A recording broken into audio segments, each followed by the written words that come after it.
Dust swirled around Martha Henley's worn boots as she walked down the main street of Willow Creek, her leather medical bag clutched firmly in her weathered hands. At 42, she had brought more children into this world than any other soul in the territory, yet the cruel whispers that followed her everywhere never seemed to fade. The townspeople saw the irony in her situation and never tired of discussing it in hushed tones behind closed doors and over Sunday dinner tables. Martha had learned to hold her head high despite their judgment, but some days the weight of their pity and speculation pressed down on her shoulders like a heavy yoke. She could hear them now, the women gathered outside Peterson's general store, their voices carrying on the dry wind that seemed to blow constantly across the prairie. Poor Martha, they would say, shaking their heads with that particular mixture of sympathy and superiority that small-town gossips had perfected over generations. Bringing all those babies into the world, helping other women experience the joy of motherhood, but never blessed with children of her own. Makes you wonder what she might have done to deserve such a fate. The speculation about her childless state had become a favorite pastime for the ladies of Willow Creek. Some whispered that she must have committed some terrible sin in her past, that fate was punishing her by denying her the very thing she helped others achieve. Others suggested more kindly that perhaps life had a different plan for her, though they could never quite articulate what that plan might be. Martha had arrived in Willow Creek 12 years ago, a young woman fleeing a past filled with heartbreak and dashed hopes. Her husband Robert had died of typhoid fever just 3 months after their wedding, taking with him all her dreams of domestic happiness and a house filled with the laughter of children. The fever that had claimed Robert's life had nearly taken hers as well, and when she finally recovered, the doctor in St. Louis had delivered the devastating news that the illness had left her barren. With nothing left to tie her to her old life, Martha had packed her few belongings and headed west, following the railroad lines toward a future she couldn't envision, but hoped might offer her some measure of peace. Her grandmother had been a midwife in the hills of Kentucky, and Martha had learned the healing arts at her knee, absorbing knowledge about herbs and birthing techniques that had been passed down through generations of mountain women. The frontier town of Willow Creek had welcomed her medical expertise, if not always her unconventional independence. Women out here died in childbirth with alarming frequency, and competent medical care was scarce as hen's teeth. Martha's arrival had been a true blessing for many families, but her single status and childless condition made her an object of curiosity and eventually pity. She had delivered over 300 babies in her years in Willow Creek, guiding mothers through the dangerous passage of birth with gentle hands and encouraging words. Each successful delivery filled her with professional satisfaction, but also served as a reminder of what she herself would never experience. She had learned to push aside the ache in her chest when she placed a newborn in its mother's arms, focusing instead on the medical aspects of her work and the knowledge that she was serving a vital purpose in the community. The irony of her situation was not lost on Martha herself. She understood the intricacies of pregnancy and childbirth better than most mothers understood their own bodies, yet she would never feel a child quickening in her own womb. She could diagnose complications before they became dangerous, could ease the fears of nervous first-time mothers, could save lives that might otherwise be lost, but she could not save herself from the loneliness that sometimes threatened to overwhelm her in the quiet hours before dawn. This particular morning, Martha was making her way to the Jameson homestead, where young Sally was expecting her first child any day now. Sally was barely 18, married to a cowboy named Pete who worked for one of the larger ranches outside town. They were poor but happy, and Sally glowed with the kind of contentment that came from knowing she was creating new life within her body. As Martha walked past the church, she noticed a crowd gathered near the steps, their voices animated with excitement and concern. Reverend Walsh stood in the center of the group, his usually composed demeanor replaced by obvious agitation. Martha approached cautiously, wondering what crisis had befallen their small community now. "Martha," Henderson, the Reverend's wife, spotting her among the gathering crowd. "Thank goodness you're here. We need your expertise." Martha pushed through the circle of townspeople to find Reverend Walsh holding a letter, his hands trembling slightly as he clutched the paper. His face was pale, and she could see the worry etched in the lines around his eyes. "What's happened?" Martha asked, setting down her medical bag and focusing her full attention on the minister. "I've received word from my sister Catherine," Reverend Walsh explained, his voice tight with emotion. "She lives up north near the Montana border in a settlement called Devil's Canyon. The letter was written 3 weeks ago, but it only just reached us." He paused, swallowing hard before continuing. "Catherine writes that there's been an outbreak of some kind of fever in their community. Several people have died, including the woman who served as their midwife. Worse yet, there are at least 6 women in the settlement who are with child, and their time is drawing near." Martha felt her heart clench with sympathy and professional concern. A community without proper medical care during an epidemic was a recipe for catastrophe, especially when pregnant women were involved. The mortality rates for both mothers and babies would be devastating without skilled intervention. "Catherine is begging me to send help," Reverend Walsh continued. "She specifically mentions that they need someone with medical training, someone who understands childbirth, and can help these women safely deliver their babies. She's heard about your reputation, Martha, and she's asking if there's any way you might consider making the journey north." The request hung in the air like smoke from a campfire, heavy with implications and possibilities. Martha could feel the eyes of the entire crowd upon her, waiting to see how she would respond to this desperate plea for help. "How far is Devil's Canyon?" she asked practically, her mind already beginning to work through the logistics of such a journey. "Nearly 200 miles, Reverend Walsh replied. "Through some of the roughest country in the territory. The settlement is tucked back in the mountains, accessible only by a narrow trail that's treacherous even in good weather." Mrs. Henderson stepped forward, her face creased with worry. "Surely you can't be considering such a dangerous trip, Martha. A woman traveling alone through that wilderness. It would be foolhardy beyond belief." But even as the older woman spoke, Martha could see something different in the eyes of several townspeople. Instead of the usual pity and speculation, she saw respect and hope. Here was a situation where her skills were desperately needed, where her expertise could mean the difference between life and death for multiple families. "I wouldn't be going alone," Martha said slowly, the beginnings of a plan forming in her mind. "I would need guides, supplies, and probably an armed escort given the dangers of the trail. The expense alone would be prohibitive," Mr. Peterson, the store owner, pointed out. "Who would pay for such an expedition?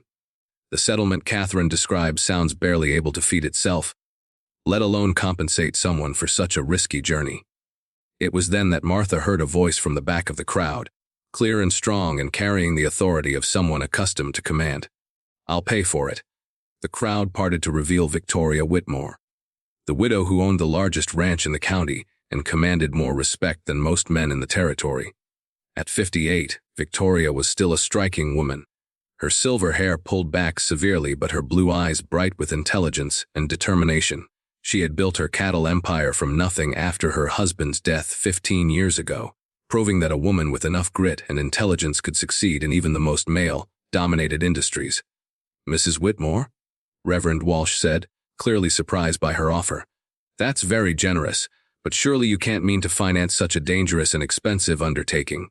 Victoria stepped forward, her presence commanding attention from everyone in the crowd. She was dressed in practical riding clothes, having obviously come straight from working on her ranch, but she carried herself with the dignity of a woman who had earned her place in the world through hard work and determination.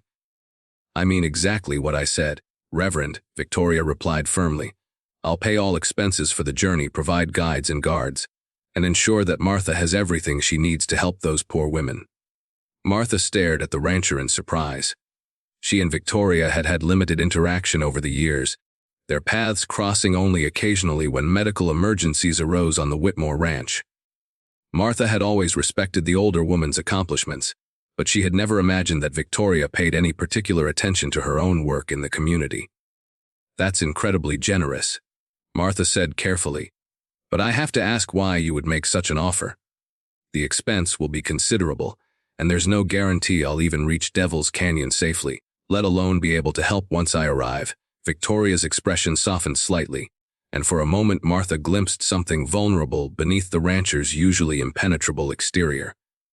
"Because I understand what it's like to be judged by this community, to have your worth questioned because you don't fit their narrow definition of what a woman should be." The words hung in the air, creating a moment of uncomfortable silence among the gathered townspeople. Everyone in Willow Creek knew Victoria's story, how she had shocked the community by taking over her late husband's business instead of selling out and retiring to quiet widowhood as expected. More than that, Victoria continued, her voice growing stronger. I've watched you work for 12 years, Martha. I've seen the skill and compassion you bring to your calling. Those women in Devil's Canyon need someone exactly like you, someone who won't give up on them no matter how difficult the circumstances become. Martha felt tears prick at her eyes, moved by the unexpected support and recognition from someone she had always admired from a distance. Here was validation of her life's work from a source she deeply respected, an acknowledgement that her contributions had value beyond the narrow judgments of gossips and busybodies. When would we need to leave? Martha asked, her decision already made. As soon as possible, Victoria replied. I can have men and supplies ready within 2 days. The weather is still holding, but winter comes early in those mountains. If we're going to make this journey, it needs to be soon. The next 48 hours passed in a blur of preparation and planning. Victoria proved to be as good as her word. Organizing the expedition with the same efficiency she applied to running her cattle operation. She selected 3 of her most trusted men to serve as guides and guards. Jake Morrison, a grizzled cowboy who knew the northern trails better than anyone. Tom Bradley, a former cavalry scout who could handle trouble if they encountered it. And young Billy Harper, who was eager to prove himself on such an important mission. Martha spent her time gathering medical supplies and medicines, trying to anticipate what she might need to treat both the fever epidemic and the birthing complications she would undoubtedly encounter. Victoria spared no expense, providing Martha with a comprehensive medical kit that included instruments and medications that would have cost months of her usual income. On the morning of their departure, half the town gathered to see them off. Martha sat astride a sturdy mare Victoria had selected specifically for the journey, her medical supplies carefully packed in waterproof saddlebags. She wore practical traveling clothes borrowed from Victoria's wardrobe, including a divided riding skirt that would allow her to maintain modesty while still being able to ride effectively. Reverend Walsh offered a prayer for their safe journey and success in their mission, while his wife pressed a small package of her famous molasses cookies into Martha's hands. Even some of the women who had been most critical of Martha's unmarried state offered words of encouragement and admiration for her courage in undertaking such a dangerous mission. As they rode out of Willow Creek, Martha felt a mixture of fear and exhilaration, unlike anything she had experienced in years. For the first time since arriving in the territory, she was embarking on an adventure that had nothing to do with other people's expectations or judgments. She was simply a skilled professional answering a call for help, and the gender politics and social complications that usually surrounded her work seemed to fade into insignificance. The journey north took them through some of the most spectacular and dangerous country Martha had ever seen. They traveled through rolling grasslands that stretched to the horizon, forded swift, running rivers swollen with autumn rains, and climbed into foothills covered with aspens that blazed gold and orange in the crisp mountain air. Victoria proved to be an excellent traveling companion, her years of ranch management having given her skills in outdoor living that complemented those of their guides. She could read weather signs as well as any cowboy, knew how to make camp efficiently, and showed no signs of the pampered lifestyle that her wealth might have afforded. During the long hours in the saddle, Martha found herself opening up to Victoria in ways she had never done with anyone in Willow Creek. Perhaps it was the isolation of the trail, or maybe it was the recognition that Victoria understood the challenges of being a woman who didn't fit conventional molds, but Martha found herself sharing stories about her past that she had never spoken aloud. She told Victoria about her brief marriage to Robert, about their dreams of raising a family together, and how those dreams had died along with her young husband. She spoke of the devastating diagnosis that had left her barren, and the long journey west that had brought her to Willow Creek. Most importantly, she talked about the loneliness that sometimes overwhelmed her, the sense that she was forever on the outside looking in at a life she could help others achieve, but never experience herself. Victoria listened with the kind of deep attention that made Martha feel truly heard for the first time in years. The rancher shared her own stories of loss and struggle, of the early years after her husband's death, when she had fought to keep creditors from seizing the ranch, of the countless nights when she had questioned, whether she had the strength to continue building something that seemed constantly under threat. "You know," Victoria said one evening as they sat around their campfire, "I've always envied you in a way." Martha looked at her in surprise. Victoria Whitmore was one of the most successful and respected people in the territory, a woman who had achieved things that most men could only dream of. The idea that she would envy anyone, least of all Martha, seemed impossible. "Envy me?" Martha asked. "Whatever for?" "Because your calling is so clear," Victoria replied. "You know exactly what you're meant to do in this world. You have a skill that saves lives, that brings joy and hope to families. When you walk into a room where a woman is in labor, everyone knows why you're there and what value you bring." Victoria poked at the fire with a stick, sending sparks dancing up into the star-filled sky. "I've spent 15 years building something I thought was important, but sometimes I wonder what it's all for. When I die, the ranch will be sold or given away to distant relatives who never knew my husband or understood what we were trying to build. Your legacy is written in the lives you've saved, the children you've brought safely into the world." The conversation stayed with Martha as they continued their journey deeper into the mountains. She had never thought of her work in terms of legacy before, focusing instead on the immediate needs of each patient and the professional satisfaction of a job well done. But Victoria's words made her realize that her contributions to the world were more lasting and meaningful than she had understood. On the 5th day of their journey, they encountered their first real danger. Jake Morrison spotted smoke rising from a canyon ahead of them and called a halt to investigate. Through his spyglass, he could see what appeared to be the remains of a burned wagon train, the blackened circles of campfires still smoldering. "Could be bandits," Tom Bradley said grimly, checking his rifle. "This stretch of country has been seeing more trouble lately, desperate men who think robbing travelers is easier than honest work."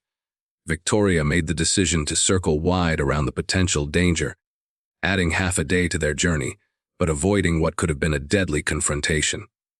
As they picked their way along a narrow ridge trail, Martha found herself grateful for the ranchers' practical wisdom and the protection of their experienced guards.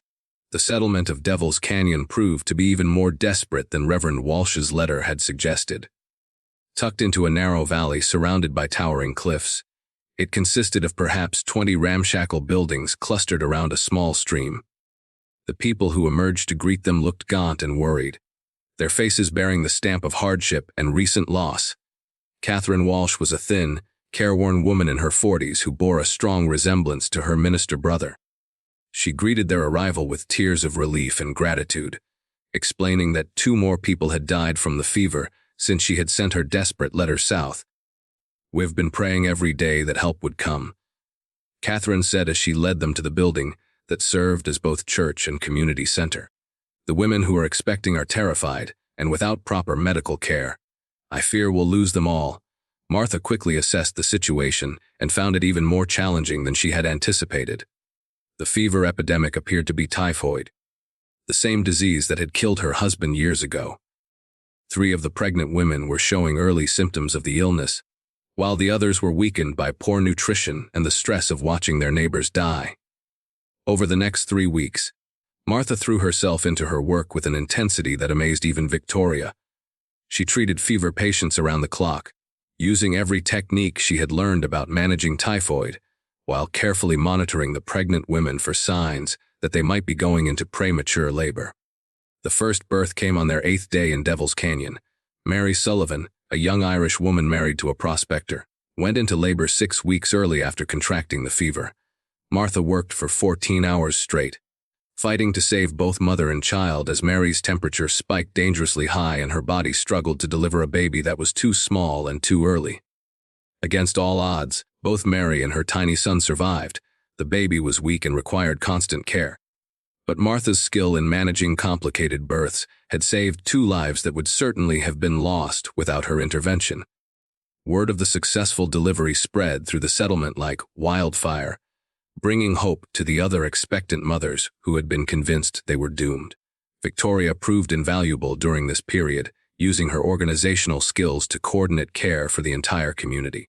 She arranged for proper nutrition for the pregnant women, organized teams of volunteers to care for fever patients, and even helped deliver supplies from her own ranch, when it became clear that the settlement's resources were inadequate for the crisis they faced. The second birth was less dramatic but equally successful. Emma Rodriguez delivered a healthy daughter after a relatively easy labor, her body having fought off the fever before it could seriously compromise her pregnancy. Martha's reputation in the settlement grew with each successful outcome, and she found herself being treated with a respect and admiration that was completely untainted by the social judgments she had faced in Willow Creek.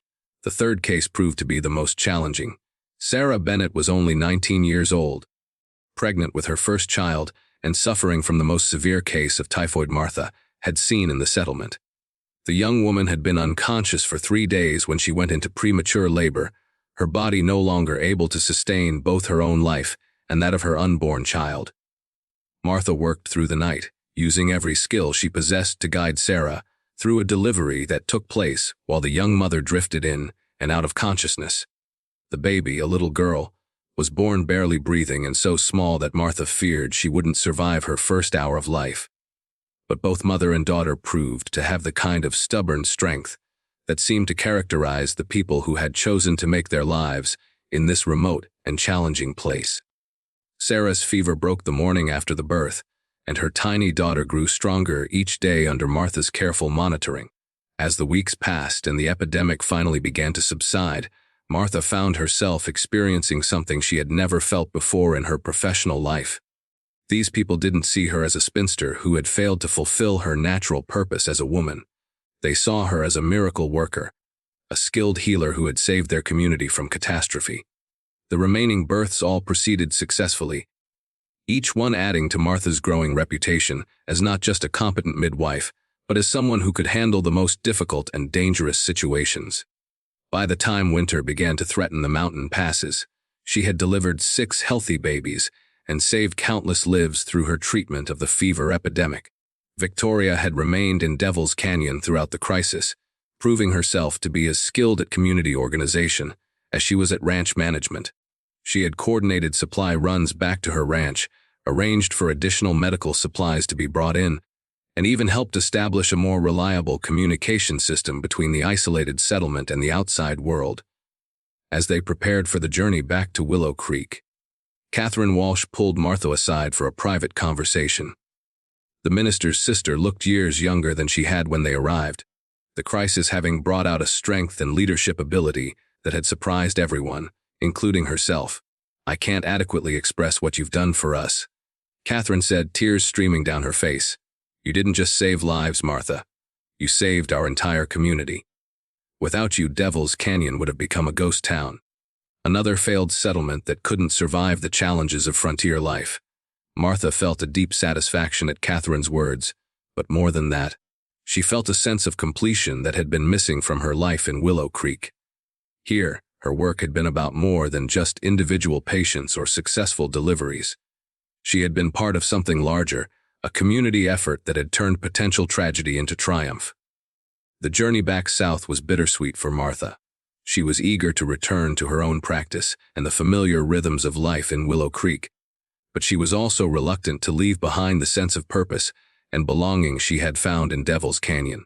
Victoria seemed to understand her conflicted feelings without Martha having to express them aloud. On their last night on the trail, as they camped beside a stream that wound through a valley painted gold by the setting sun, the rancher brought up a subject that had been on both their minds.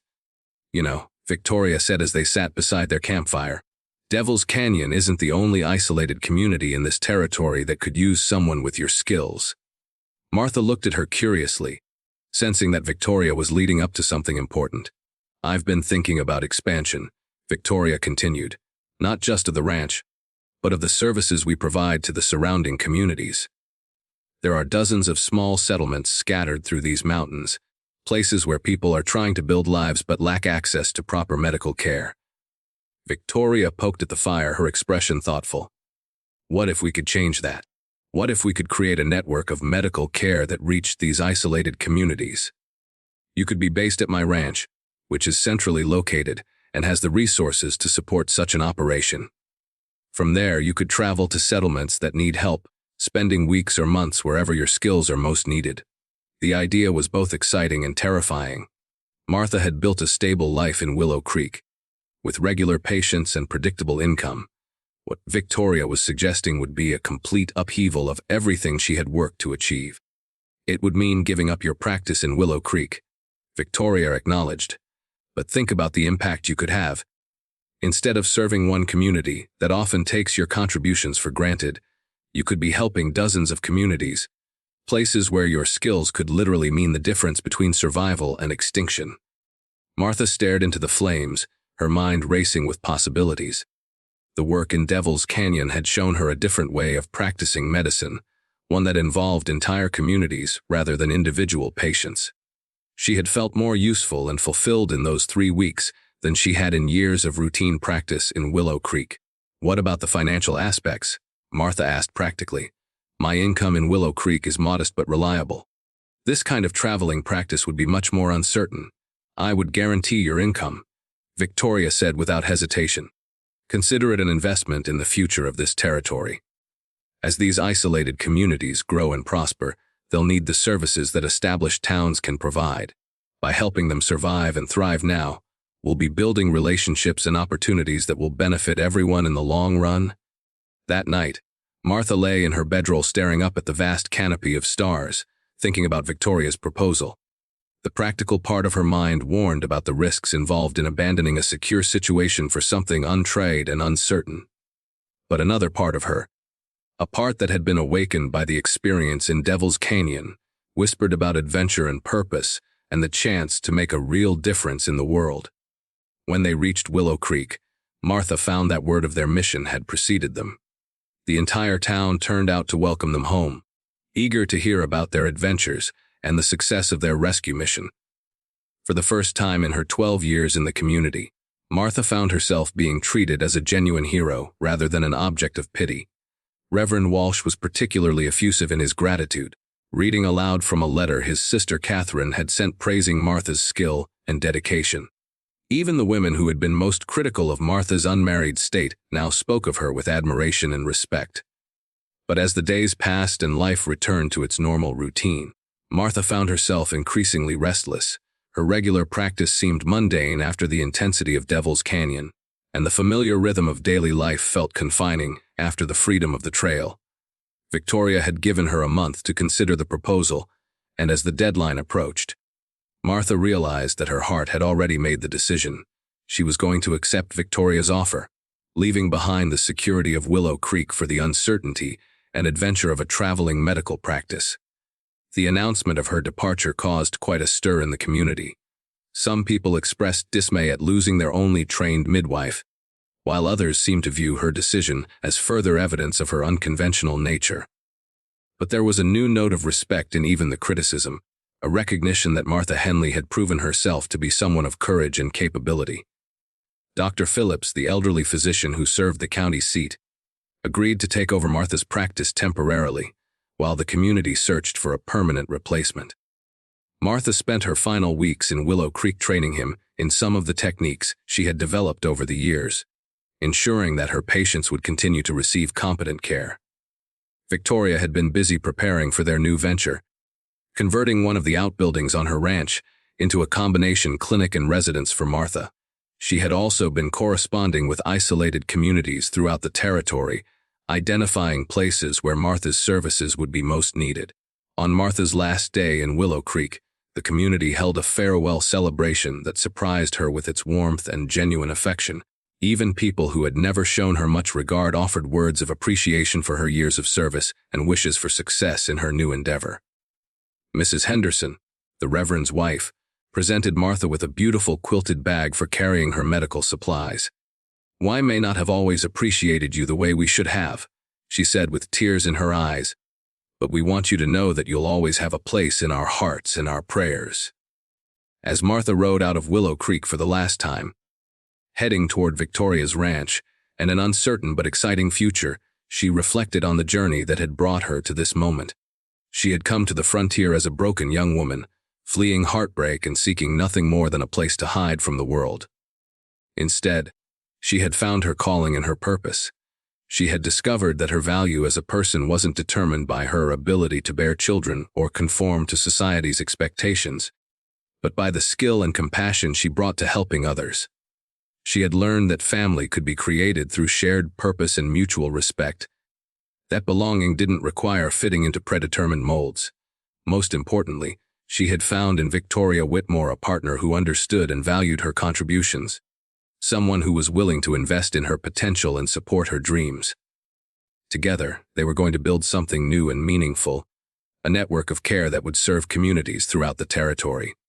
As the sun set behind her, painting the sky in brilliant shades of orange and pink, Martha Henley rode toward her future with confidence and hope. The woman who had once been pitied as a childless midwife was now embarking on an adventure that would touch hundreds of lives and help build the foundations of civilization in one of the last frontiers of America. She would never bear children of her own, but she would help bring countless babies safely into the world. She would never have a conventional marriage, but she would build a partnership based on mutual respect and shared purpose. She would never fit society's narrow definition of womanhood, but she would define for herself what it meant to live a meaningful and fulfilling life. The stars were beginning to appear in the darkening sky as Martha reached Victoria's ranch, where her new life was waiting to begin. Behind her lay the security of the familiar, but ahead lay the promise of adventure, purpose, and the chance to make a difference in ways she was only beginning to imagine.